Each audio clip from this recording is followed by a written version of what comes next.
tonight's demo is going to be very simplistic. And so tonight I am going to make let me spin my camera around. It's been a while. Flip it around. I am going to make a Chinese dumpling rolling pin. And so there are varied sizes. All depends upon, the user. But essentially, it's a rolling pin that allows you to roll out and control the dough that you're putting down.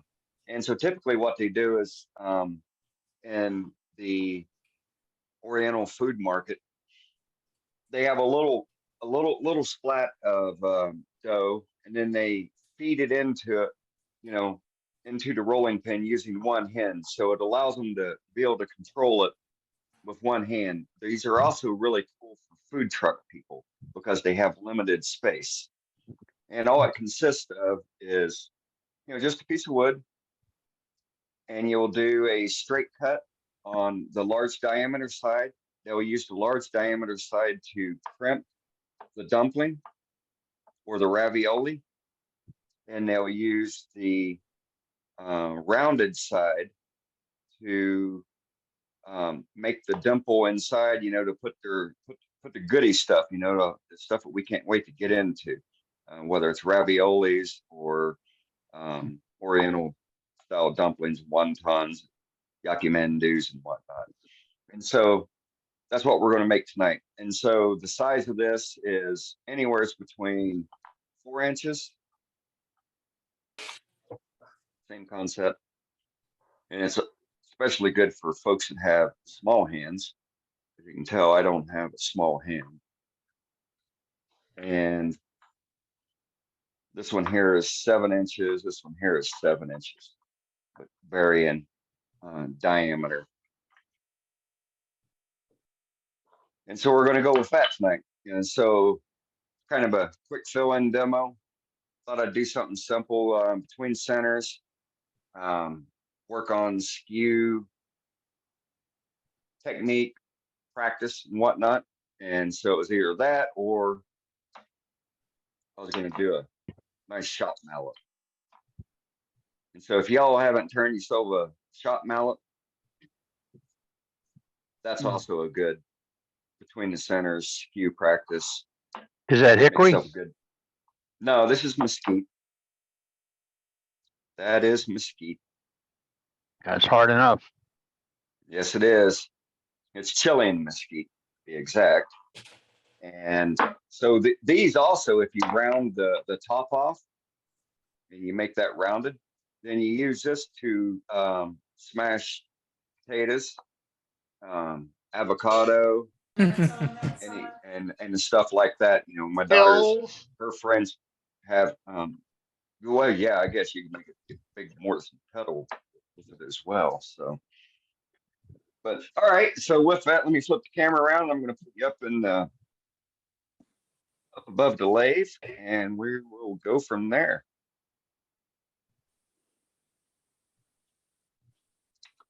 Give me just a minute. I need you guys to be my eyes and ears and let me know that I've got you centered over the lathe bed and that you can see. Making me dizzy. Yeah, sorry. Momentarily. Hang on, everybody. So can you see? Oh, yeah. Yeah, we can see. It's the same color. So we're gonna. It's the same color as your bowl. Oh yeah, the red here. Yeah, actually, that's actually red though. It's red paint. So If you can tilt we're it gonna a little start closer toward you, Dane, it might help. a little closer to the headstock. No, toward you.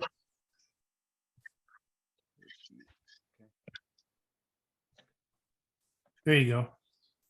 Okay. Yeah. All right. So we're going to start with a piece of hard maple. And so speaking of which, I don't know if anybody has signed up recently for the barter page. Highly recommend it. I recently did a transaction with a fellow member, and we didn't do it through the barter page, but it was in the infancy while we were waiting for Dave Rhodes, the greatest webmaster of all, to create it. But I got a wonderful care package in the mail with all kinds of wood, actually 2 different boxes. Scott, I thank you very much. And so this is a piece of 1.5-inch hard maple that we're going to use for tonight's project. And so we're just going to find our center. And again, you just take your pencil, use your finger as a fence. Make a smaller box so you can find your center.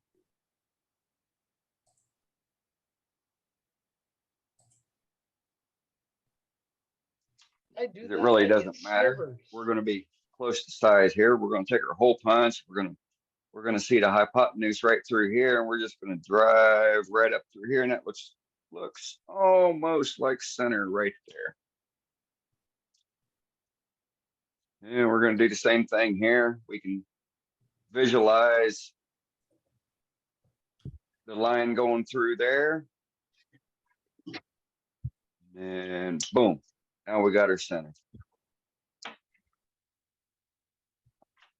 How long is that piece then? Don't know. 9 inches maybe. So it's 6.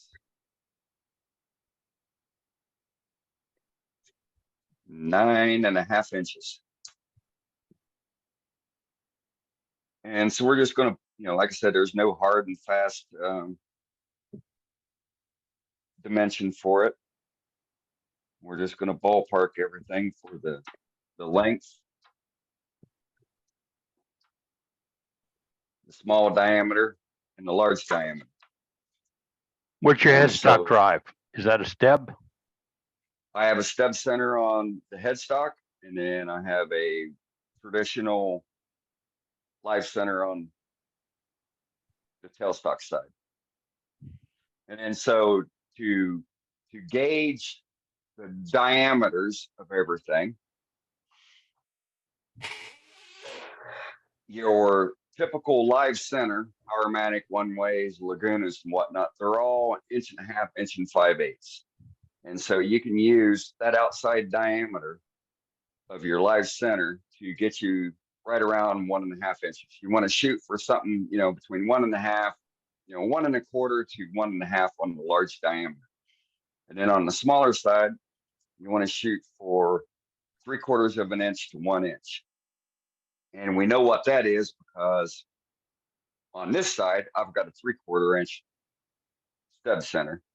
But if I didn't have a 3/4 inch on this side, I would know that I've got a 3/4 inch on this side with the threaded portion of the live center. So you've got something you can gauge what that size is.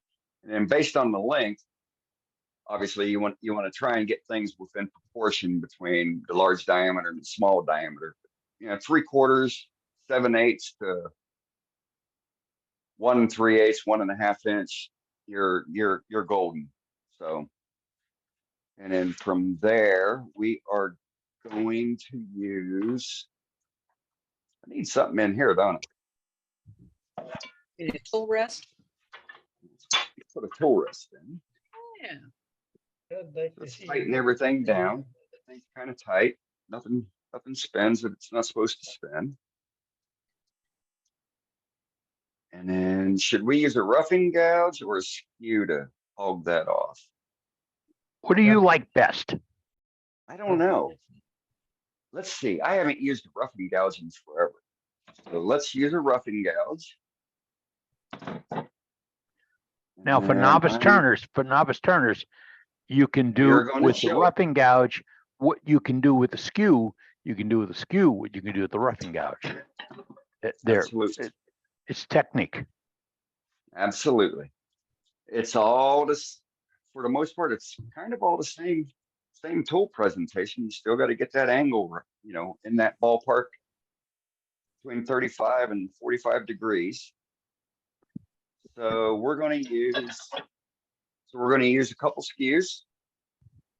I might even bring in the old skews to part everything off. And then we'll use roughing gouge. I haven't used roughing gouge in forever, but let's go ahead and do that. It's like you need a new glove. Well, so I put tape on it because the wood just eats it up. Mhm. Nice save. Yes, absolutely.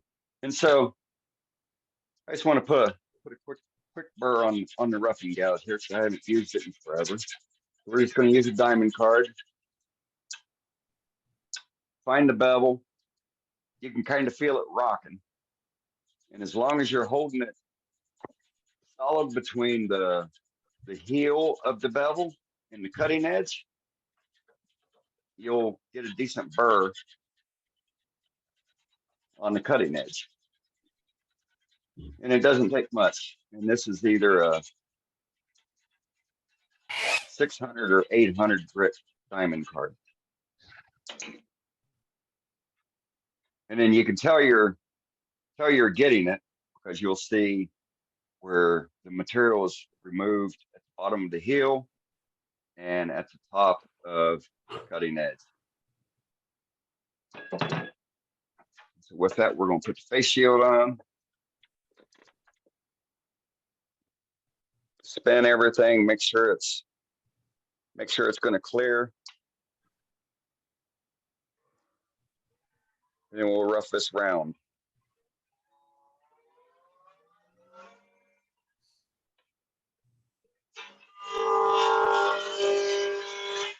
Speed is arbitrary. I'm between centers.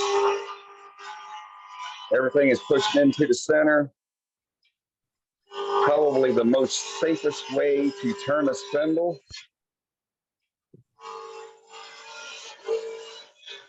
And so remember, we're looking at our outside diameter somewhere around what that live center is.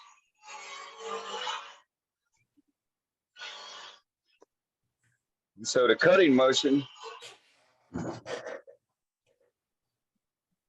we're here at about 35 to 45 degrees. And so everything just peels right off.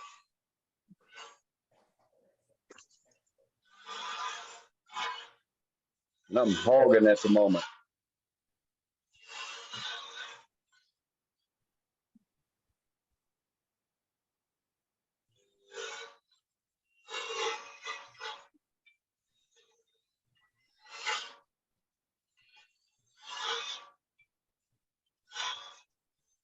Because at the moment, we're not too worried about the surface.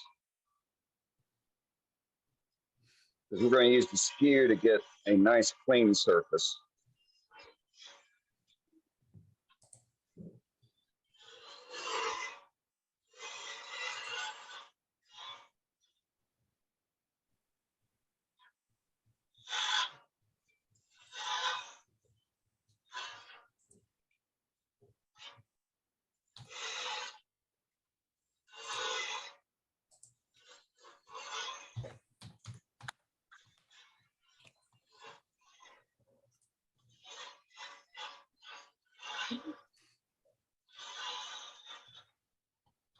I'd almost forgotten how much wood you can take off with a roughing gouge.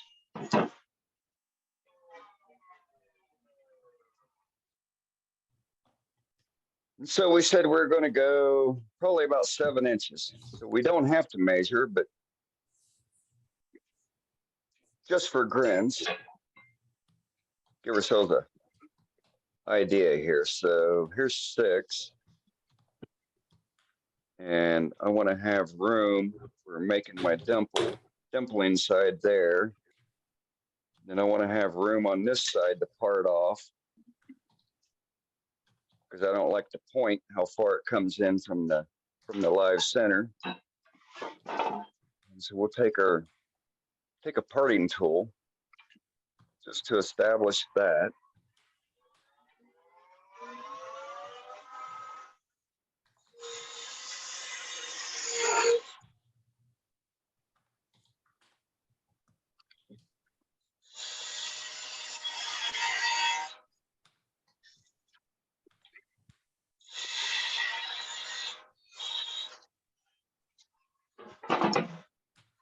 Now we'll take our,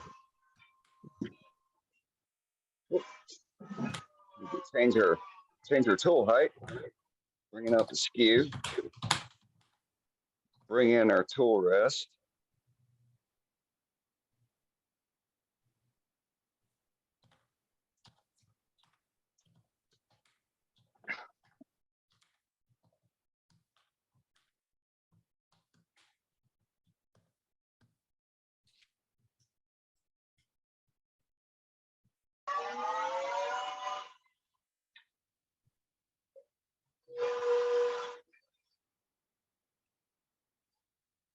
Then we'll just start shaping away.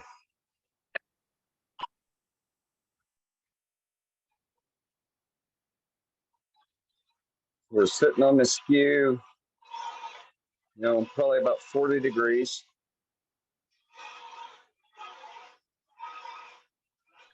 This is a larger skew, so you can really pound through the wood.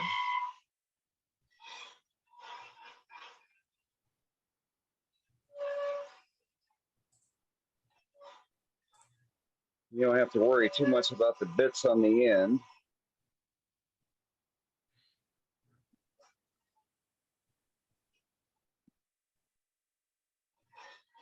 But this is a simple project. Between $10, $15, $20, 9 times out of 10, you're going to sell more of these than you are a traditional rolling pin.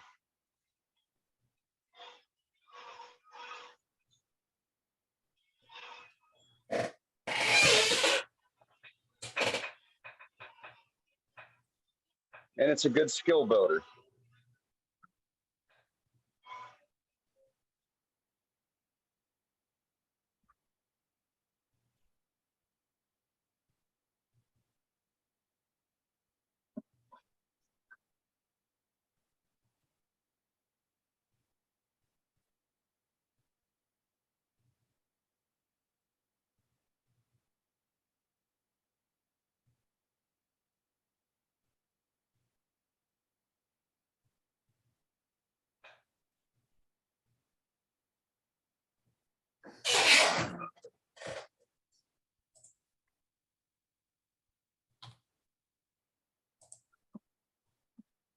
Beautiful cut.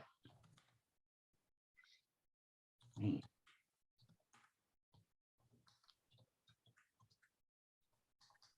See, are we close? Kind of close.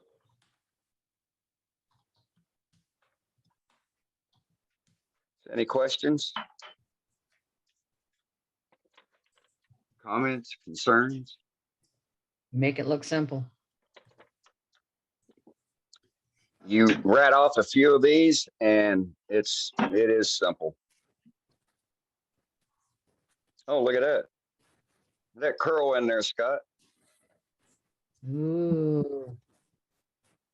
And then so these, the unfortunate thing about rolling, well, most rolling pins is you typically don't put a finish on them because the dough will stick.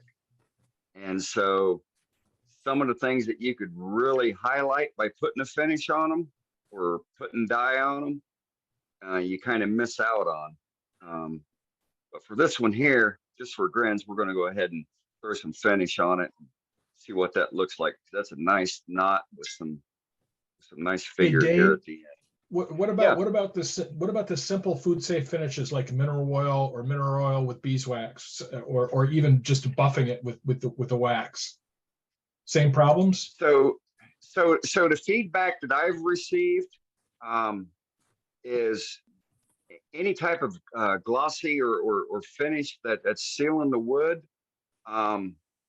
they're a no-go because the dough sticks to them. So for beeswax, I've never used beeswax for them, so I can't speak to it. So what I did, I just stopped putting finish on them, and then in some of the research that I've done online, also speaks to the same spectrum. Not to put a finish on them. They get finished. They pull in the oil naturally from the dough mix. And so the wood is still protected because it's being used, even though it's being washed constantly, but at the same time, it's still being protected, if that makes any sense. I know it kind of goes against the grain for everything that we like to do. You know, we want to enhance the grain and bring it out with our various ad hoc products, but there's No. a case to be made for letting the natural food oils do the work for you. So, yep. oh, definitely. I mean, for thousands of years, they did it, so. Now, you are going to show us how to make tortillas next week, right? Yeah, tortillas. Well, actually, when my wife gets back, she can make fajitas. I'm ready. How about enchiladas? Keeps teasing me.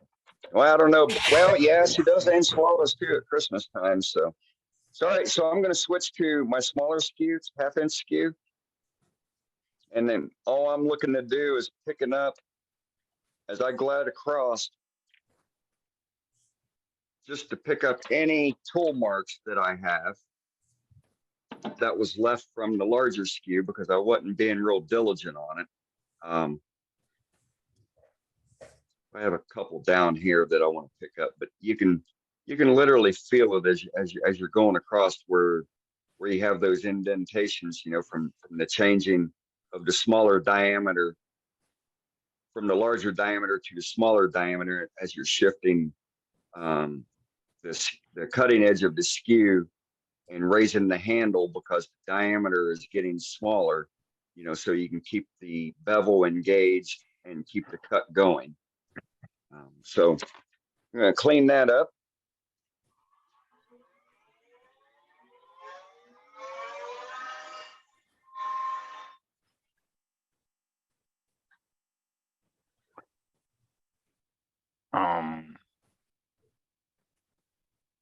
Either the can shield or feel the 'em as camera you're going view's got to across. change a little bit.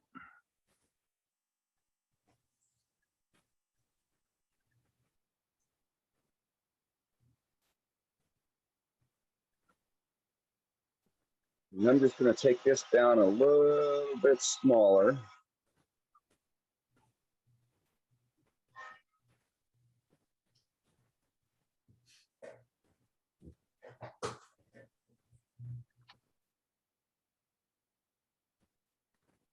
You hone your tool, your skew?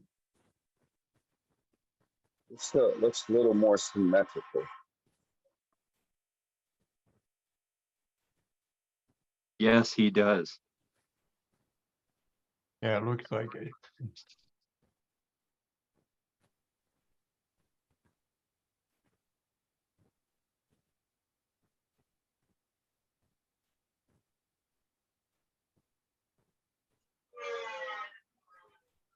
And so this is kind of a no sand project. You want to get to where you don't have to sand it. And you can use the back of the bevel as you're going across that wood to burnish the wood. You can also pick up shavings and put on to further burnish it. So I'm to where I think it looks good at the moment. So do we want to put some dye on, or we just want to put some bold linseed oil on it? See what that curl I looks vote like. for dye. I vote for dye. I vote for dye also. Buy it. Well, I like the red. you like the red. I want purple and red because you got it handy because we saw it earlier. Hot Yeah, pink. purple one end and a red one. All right, so we'll put Hot a pink. little. Let's put. Oh, that's so cool. Mm-hmm.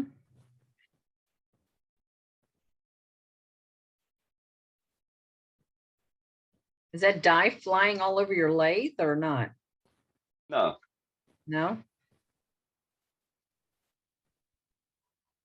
Looking like we're running with Martha Stewart now. It's splattering now. yeah, that one there splattered a little bit. Yeah. I see it in the sold Brenda. up back. Brenda, remember, we're going to have a Good fashion eye, show Brenda, with you. good eye. Paint you Yeah, purple. yeah, Eddie. I'd go great on that white smock.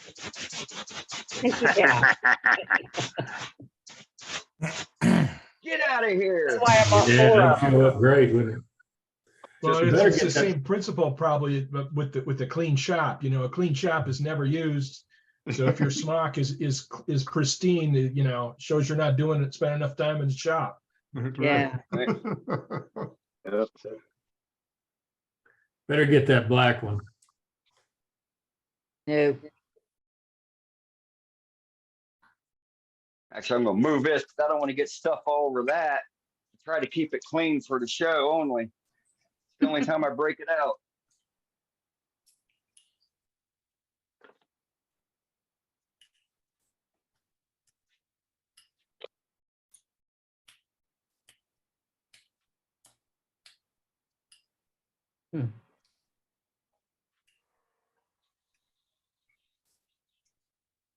say those bottles are vaping bottles? Yeah, vape juice. Never knew of that. Hmm. You can get small squeeze bottles, I think by the dozen for $4 or $5 on Amazon. Okay. Yeah, but people that are doing those vapes, you can get them from free from friends that do it. Right? And so with it being alcohol, it dries kind of quick. As you can tell here.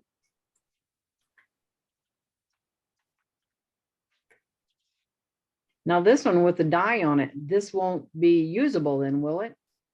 No. So this one will be more of a decorative thing. Yeah, it's just a gee whiz, It's all good. Okay. Is the dye food safe? Oh, I'm sure you could eat it without it hurting you, but I wouldn't. You have funny looking teeth tomorrow. Probably no more dangerous than crayons. Most of us have survived that, so. Yeah, they still taste good. What? Oh my God. Oh. Dane, Scott wasn't aboard until just a few moments ago. He didn't hear about that, the wood that you got from Oh, him. Scott? So Scott, hey, I'm using some of that maple you gave me, that you sent me. Eddie's got the wrong Scott. Oh, No, I thought I saw Scott. yeah, it was Scott Teague that sent me the double care pack. Oh, I'm There's some sorry. nice Pardon me. stuff. Nice stuff. Just a shame you lost my address. Boy, that's terrible. Well, it looks marbled. I like that. Yes. All right. Yeah, that's cool.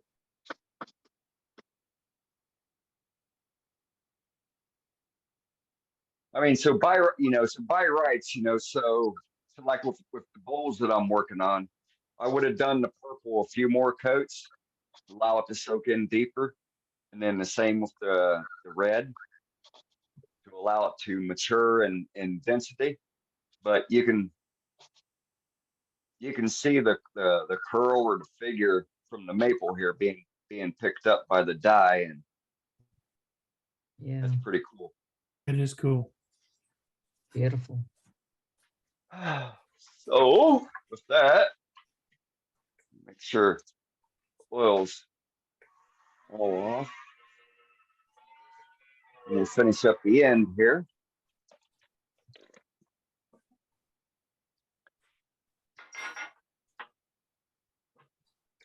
And so you can do V cuts to make this rounded, or you can flip your skew over and do like you're doing a bead, but it's just a basic, simple round over. There's no hard and fast on it because all it's used for is to make the dimple in the dumpling for for the yakis or the raviolis or anything else of that nature. So, and of course, obviously, we're going to have to re-dye this in, but that'll be okay. I love me some yaki mandu.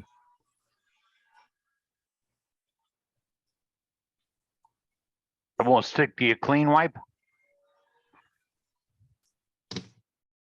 We'll do a little bit here on this end, and then I need to go address the tailstock side I can buy those Or I little get- bottles at before I get too thin. Hobby Lobby sells those little bottles. No, I can't hear you. What? Hobby Lobby sells those little bottles in 4-packs. Oh, okay. They're like Yep. $2.50 a 4-pack or something like that. Yeah. Yeah, there's a discussion in chat, Dane, Oh, I about the use little, them. little You know, squeeze so I have bottles. a bottle. I have a bottle for my denatured alcohol that I, constantly keep filled, Yeah. and then I've got a whole gamut of dyes already pre-made. Yeah, me too. Yeah, the ones I linked were 4 I'll ounce. put my finishing oils in it. Where it's poly or tongue oil or whatever, but it's nice, not to have to keep opening up and using from the primary bottle. The same with my linseed oil, and it's airtight, doesn't go bad, and you got pinpoint accuracy when you're using it. So That was the part I liked the best about them. The way you Yep. was able to pour it on there like that. we're just going to give ourselves some room over here.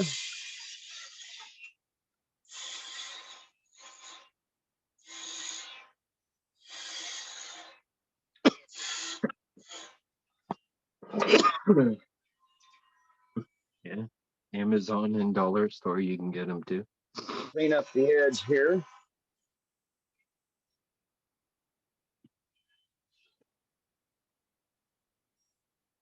Can't see. Trying to get over his face shield. Yeah, I get my big head in the way sometimes too. I just thought your lathe was balding, that's all. Let's see, how thin can we get? How Gonna thin get should we get, Matt? I usually reply to my viewers, sorry, but it's more important for me to see than you right now.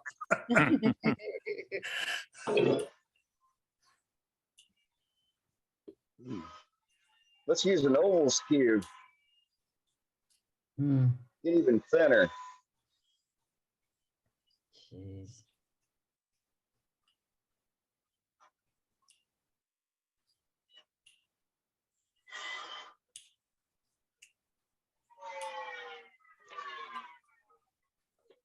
And so I've learned through experience when you're going between centers and you're close to getting that final dimension before you pop it off, and to prevent the wood from splitting or tearing the primary pieces wood, if you come in small and then come 1/8 of an inch on the other side and finish doing your parting off on either side, you just leave a little bitty nub.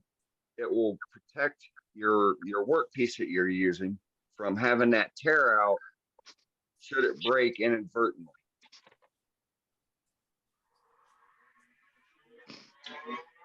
So I'll try to keep this side here together so you can see what I'm saying.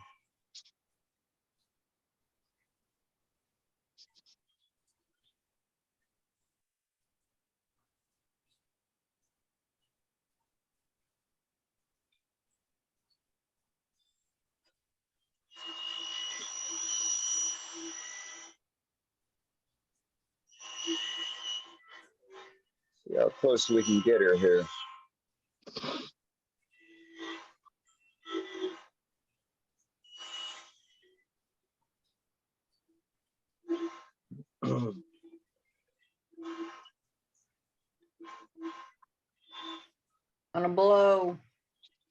And all you got to do is take a bench chisel to clean it up.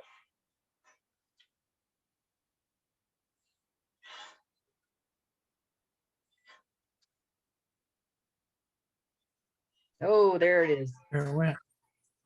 Yep. But it's still on there.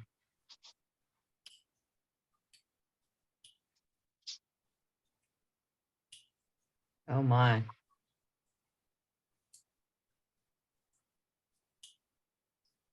There we go. And we'll take ourselves a chisel.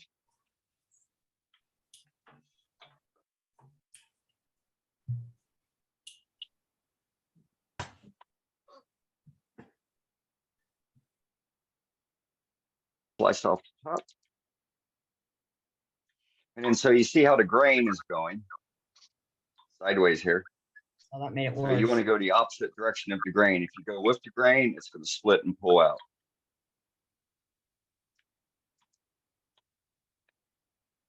You want to try and keep your finger below the cut piece because inevitably you're going to break through and you're going to jam that thing into your finger. Don't Brenda, get Brenda blood can on the take wood. care of that. Tell him, Brenda. Oh, we got Band-Aids. Don't get blood on the wood, it makes. Yeah. It won't Kinda. match the dye. Kind of blute. Yep. And so you can see how the dye sucked in here on the end piece here Yep. compared to the other side. So it was more porous on this side, even the maple and tight grains. So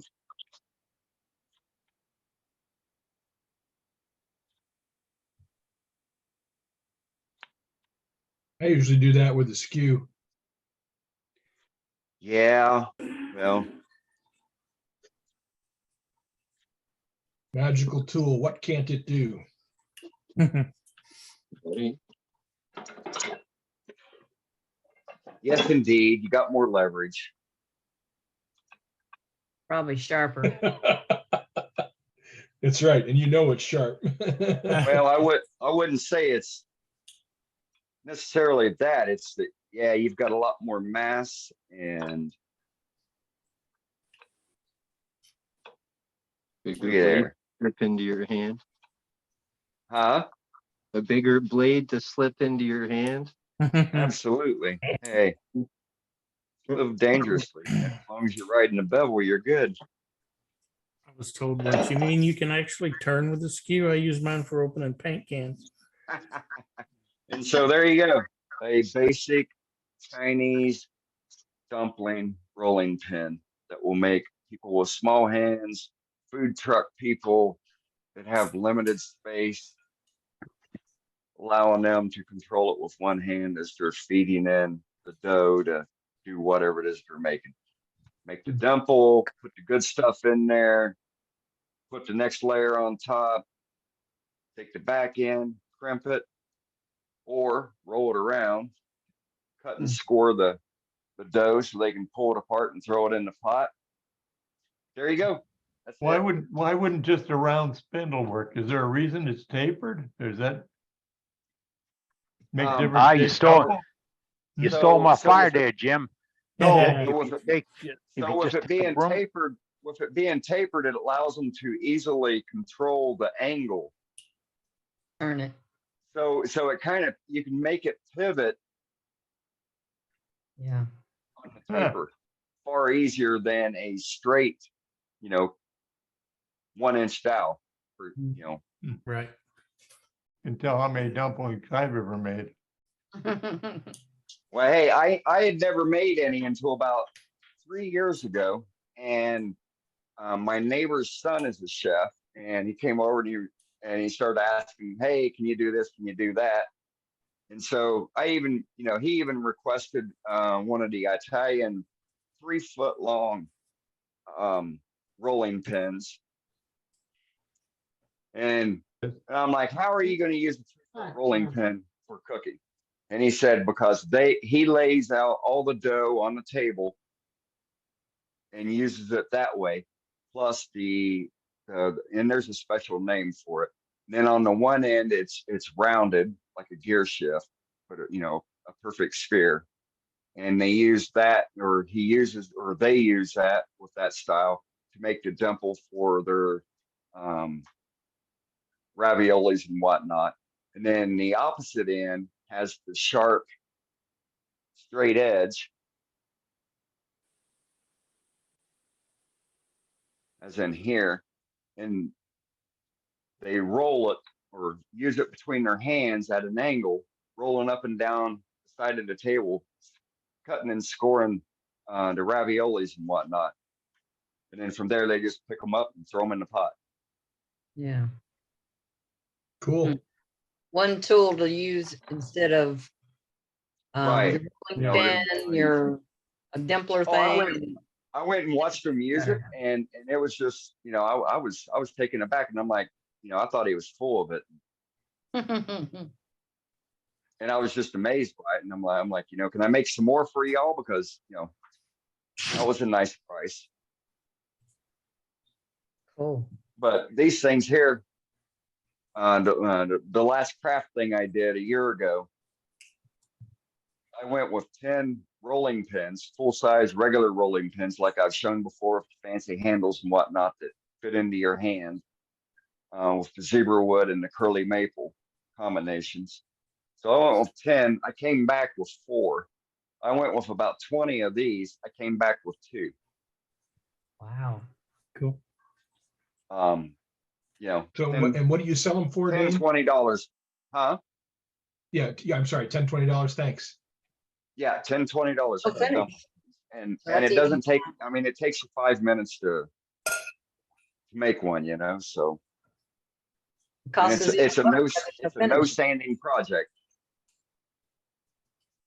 I like the sound of that. Nice Yeah, double me duty too. demo, Dane. Thank you, Demo. I appreciate it. Thank you, Dane. I appreciate it. Oh, Yeah. you're Great welcome. demo, Dane. Great Great. demo. Nice Thank you demo. very much. Well, it was very Good basic. demo, Dane. I'd like to have done something better, but you know, It's one we haven't seen before. I Hey, thought something you- simple. So you showed us 2 just off the things. wall. What I showed. Good technique. Thank you, Dane. Well, how to turn one of those and your dyeing technique. Oh, Yeah. Yep. The Right double on. demo.